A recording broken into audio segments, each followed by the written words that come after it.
Welcome, all age-appropriate group. My name is Nirvana, and will be reading to you a book. The name of this book is called Crossing Bok Chitto, A Choctaw Tale of Friendship and Freedom by Tim Tingle, illustrated by Jean Roach Bridges. On the back of this book, it reads, A haunting story of family and friendship. There is a river called Bok Chitto that cuts through Mississippi. In the days before the war between the states, in the days before the Trail of Tears, Bok Chitto was a boundary. On one side of the river lived the Choctaws, a nation of Indian people. On the other side lived the plantation owners and their slaves. If a slave escaped and made his way across Bok Chitto, the slave was free. The slave owner could not follow. That was the law.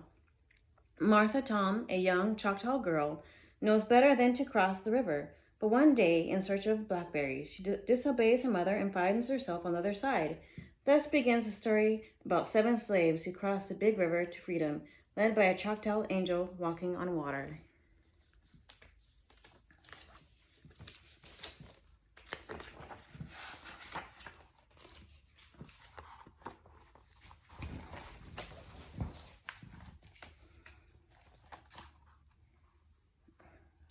There is a river called Bok Chitto that cuts through Mississippi. In the days before the war between the states, in the days before the Trail of Tears, Bok Chitto was a boundary. On one side of the river lived the Choctaws, a nation of Indian people. On the other side lived the plantation owners and their slaves. If a slave escaped and made his way across Bok Chitto, the slave was free. The slave owner could not follow.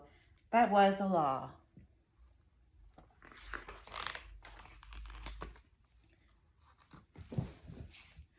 One Sunday morning during this time, a Choctaw mama woke her daughter up.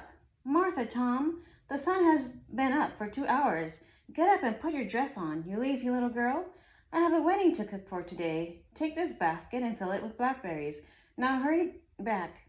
When Martha Tom couldn't find blackberries on the Choctaw side of the river, she did something she'd been told never to do. She went crossing Bok Chitto. The only way to cross Bok Chitto in those days was a stone path just beneath the surface of the river. Only the Choctaws knew it was there, for the Choctaws had built it.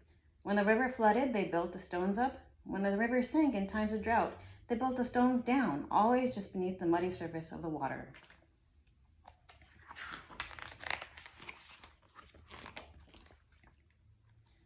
Martha Tom found a patch of blackberries on the slave side of the river.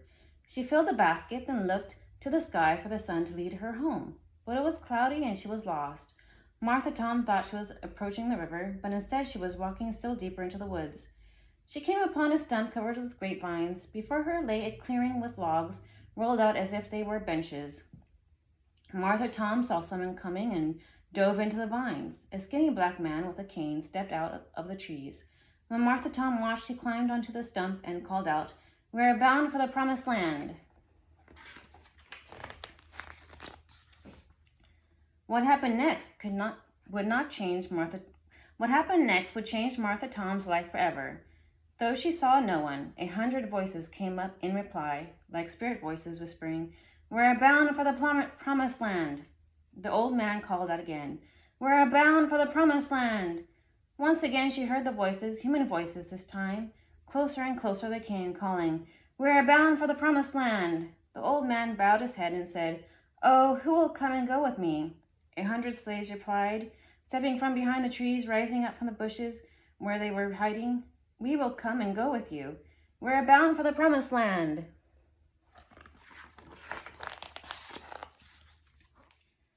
It was the calling together of the forbidden slave church deep in those Mississippi woods.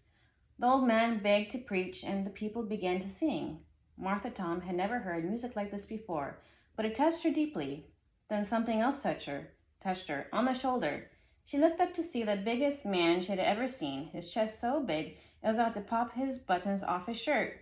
"You're lost, little girl," he said in a deep voice that seemed to smile. "You're a Choctaw from across the Bok Chitto?" Martha Graham nodded. "What is your name, little girl?" "Martha Tom."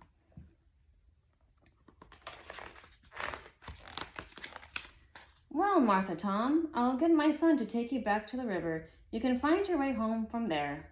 "Little Mo," he called. A boy appeared. "Little Mo, this girl is lost. She is Choctaw from across Bok Chitto. Take her to the river bank and she can get home from there. Daddy, I better not do that, Little Mo said. The men from the plantation house told us if the children are seen playing near the river, our whole family will get in trouble. His father knelt down to Little Mo and said, Son, it's about time you've learned. There is a way to move amongst them where they won't even notice you. It's like you're invisible. You move not too fast, not too slow, eyes to the ground. Away you go. Now give it a try and get this little girl home. Well, it sounded like a fun game to play, so Little Mo took Martha Tom by the hand, and off they went, just as Little Mo's daddy had taught him. Not too fast, not too slow, eyes to the ground, away you go. They skirted the plantation house and walked right up in front of the porch where the owners were doing their sipping and sawing that Sunday morning. But no one paid them any mind. We must be invisible, thought Little Mo.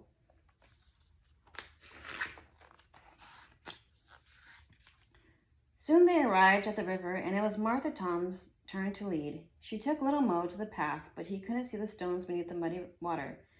This will be a fun game to play, she thought. She walked 5 paces back to get a good running start, then leapt to the river. Little Mo reached out to grab her dress as she flew by to keep her from drowning. When Martha Tom landed in the river, she stood up. Little girl, what kind of witch are you? Little Mo cried. Martha Tom laughed. I'm not any kind of witch. You can do it too. Come on. She took Mo by the hand. Together, the two of them went crossing Bok Chitto to the Choctaw side.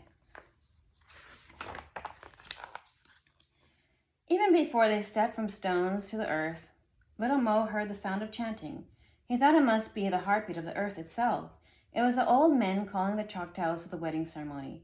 Martha Tom and Little Mo looked down the street of log homes as Choctaw women stepped out of every doorway. Their white cotton dresses skimmed the ground, and their shiny black hair fell well below their waists. The women formed a line and began a stomp dance to the beat of the chanting, gliding to a clearing at the end of the town. When they reached the clearing, they formed 2 circles, the women and the men, and the wedding ceremony began. The old men began to sing the old wedding song. It is still sung today in Mississippi and Oklahoma, just as they sang it then. Way hey yay hey ya, way hey yay hey ya, yo a hey yo a hey, yo a hey yo a hey, a hey ya a hey ya a hey ya a hey ya. Little Mo had never heard music like this before, but it touched him deeply.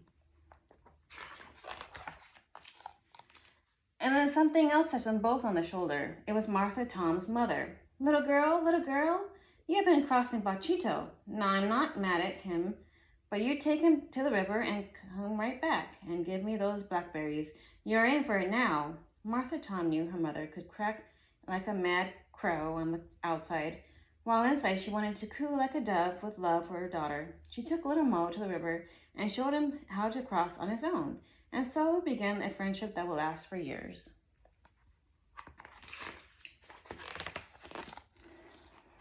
Every Sunday morning, Martha Tom would cross Bok Chitto on her way to church. She sat with Little Mo's family now. She listened to the preaching and she sang the songs in English. Then every morning she would sing them in Choctaw as she went crossing Bok Chitto on her way home.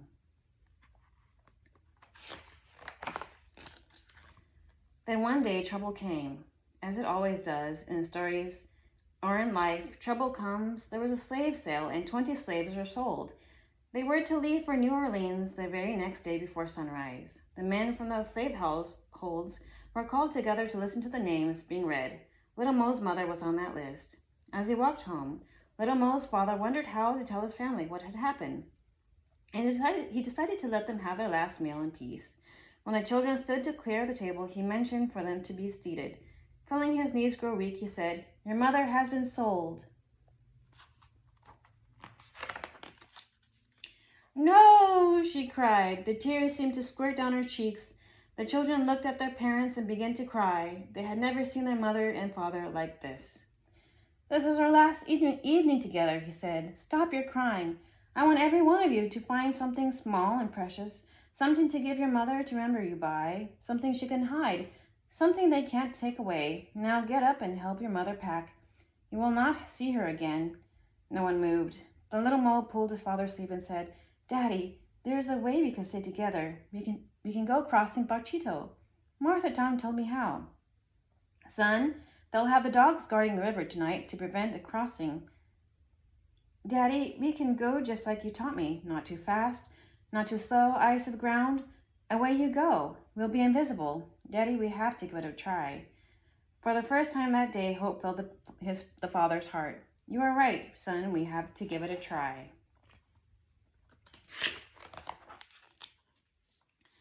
He grabbed 7 burlap bags and gave one to each member of his family, saying, Pack quickly, pack light, and pack for running. You may have to go.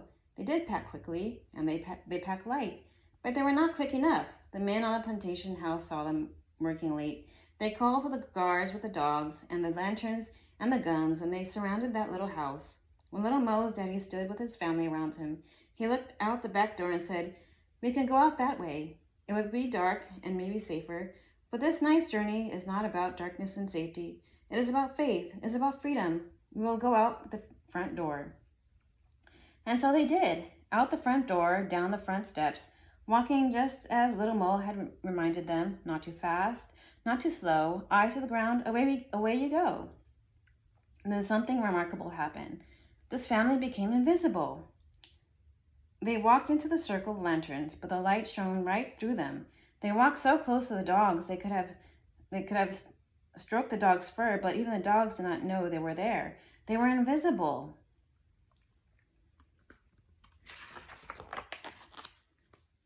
Soon they stood on the banks of Bok Chitto. Little Mo looked to the clouds covering the moon and said, Daddy, I've never been here at night. I can't get us across.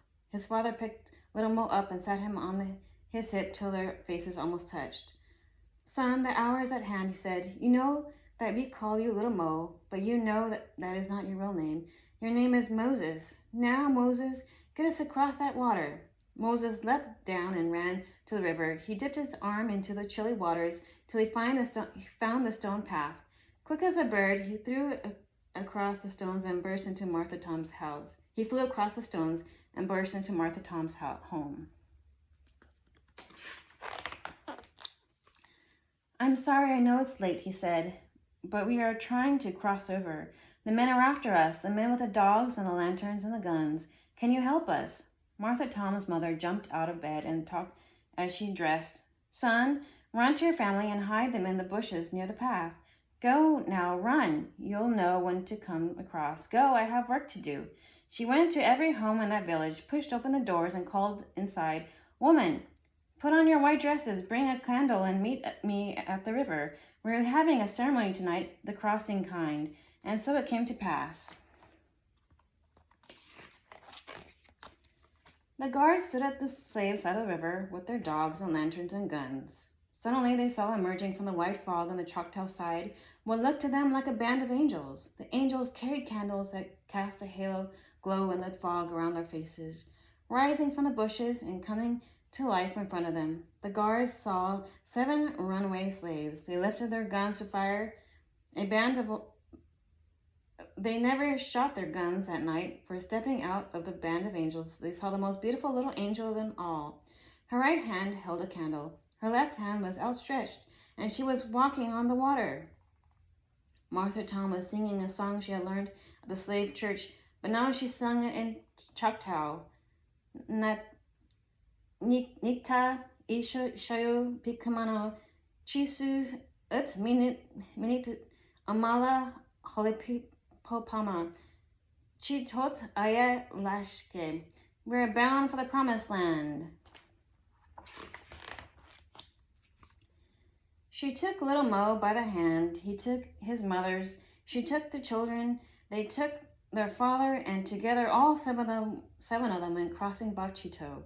When they crossed the Choctaw side of the river, they blew the candles out and disappeared into the fog, never to be seen on the slave side again.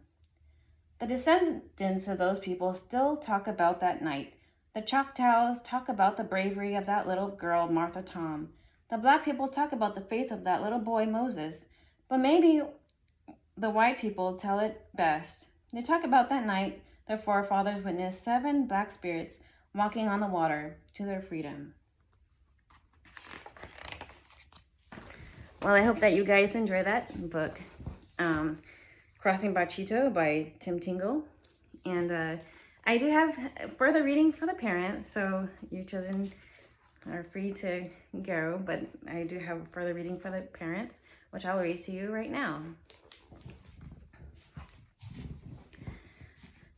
Choctaws today, two prosperous nation, one strong people. Following the signing of the Treaty of Dancing Rabbit Creek in September of 1830, the government forced thousands of Choctaws from their homes in Mississippi. The Choctaws began the trek to Indian Territory, thus becoming the first travelers on the Trail of Tears. Today, the Choctaw Nation of Oklahoma numbers over 160,000, the third largest Native American population in the United States. Choctaw land stretches over a 10.5 county area in southern eastern Oklahoma, with the nation's capital in Durant. Choctaws who choose to remain in Mississippi are the forefathers of the current Mississippi Band of Choctaw Indians, now residing in and around Neshoba County. Tribal members is over 9,000, with 85% of Mississippi Choctaws speaking Choctaw as their first language and English as their second. While these Choctaws still weave baskets by hand from Mississippi swamp cane, they also weave wiring systems for the Ford Motor Company and the Chrysler Corporation, both which factories on tribal lands. Modern businesses and traditional culture live comfortably side by side. While the Mississippi and Oklahoma Choctaws are similar in many regards, for instance, both are predominantly Christian. One important historical distinction clearly separates the two nations. The narrative of the Mississippi Choctaws is a Southern story, a remarkable story of refusing to leave home in spite of enormous pressures. The Oklahoma Choctaw story is one of tragedy and death on the Trail of Tears. However, in one common thread of narrative flow, and the celebration of the miracle of being in the heroics of survival, both the Mississippi and Oklahoma Choctaws are seeds of a common thistle. A note on Choctaw storytelling. Crossing Bok Chitto began as a song. In September of 1992, I made my first trip to visit Mississippi Band of Choctaw Indians. Archie Mingo, a tribal leader, sang a song for me, the old Choctaw wedding chant. He was nestled in a cane-back chair on the backyard of his home, facing the piney woods a few miles from Nainina Waya, the Choctaw Mother Mound. I later drove him to the mound, and he stood on the crest of black earth, singing and recounting old stories. On the return drive home, Mr. Mingo pointed to a small home built of painted pine planks, now graying and warping with age. The structure sat 100 yards or so from the road and was surrounded by oak and elm trees. Their branches hung thick with kudzu and red trumpet flowers. Those folks used to help runaway slaves, Mingo said, pointing to the now dilapidated Choctaw home. I slowed my truck to a crawl, and the trees seemed to part, allowing me a glimpse of a clearing where a wedding was taking place. A wedding from the past. Women in white linked arms and moved in an inner circle. Men moved counter to the women in bright shirts and sashes, and the long tone of the wedding chant smoked its way through yellowing autumn branches. Not far from the wedding clearing flowed the river Bok Chitto, where Choctaws once built stepping stones to cross unseen, according to the storytellers' keeping of the history. Steeped in modern times of internet communication, with the razor edge of printed fact separating truth from untruth, it is difficult to imagine a world where the human voice reigns supreme. Yet Native Americans live in a world that tends to accept the spoken word as authority. Even today, many Choctaws are likely to trust the story told to them by another Choctaw more than anything they read on the printed page. We Choctaws live by our stories. Thus, Martha Tom was born, and Little Mo, and the story Crossing Bok Chitto, a story about the spirit of freedom, a concept woven tightly within the fabric of this new country, this America we know and love. Crossing Bok Chitto is a tribute to the Choctaws and Cherokees and Crees and Chickasaws and Seminoles and Indians of every nation who aided the runaway people of bondage.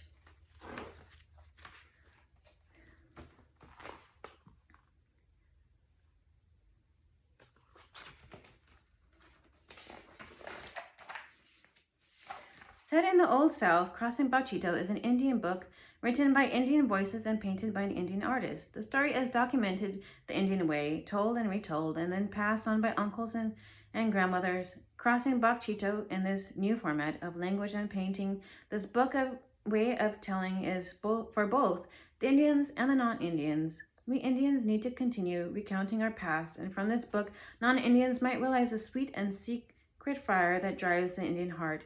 We are proud of who we are. We are determined that our way, shared by many of all races, a way of respect for others, and the land we lived on will prevail. We are people of the earth. Our faith and our stories are down to earth. We are working people who will never feel comfortable far from the earth. When allowed our own plot of earth, we are at our best. We will remain as close as possible to our rivers, for they are intertwined with our faith. We love the clean waters of our rivers. We renew our strength by renewing our rivers. We are baptized in our rivers. We do not deny that darkness exists, but we choose to walk in the light. As a people, and for this choice, we are rewarded with miracles in our lives. To stay the darkness, we launch at our frailties, and to stay the needs of others, we reach out and we give. The stories tell us this is the way it has been. The telling of our stories assures us this is the way it will be. You listen and you tell and you become. As long as our stories are told, we can be Choctaw forever. Blessings to all. Tim Tingle. Well, thank you guys for listening to the book, Crossing Bok Chitto. Until next time.